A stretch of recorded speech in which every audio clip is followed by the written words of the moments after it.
Kita dapat dengar daripada ground menyebut, come on Haziq, come on Haziq. Ya, sebab kunci kemenangan malam ini sebenarnya adalah pada Haziq. Percayalah cakap saya guys.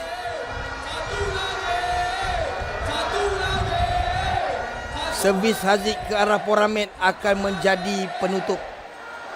Itu slope. Kalau Haziq pump, bola dia akan pergi side satu ke kaki kanan Pichet dan itu adalah kepiluan untuk Pichet.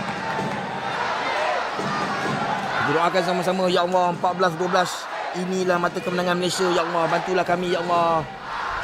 Bismillahirrahmanirrahim. Lambungan Farhan Adam, perfect one. Come on Haziq, bismillah.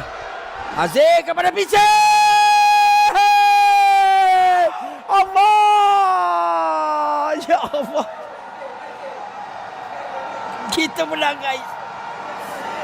Kita menang. Kita menangkan dua-dua game malam ini, ya Allah.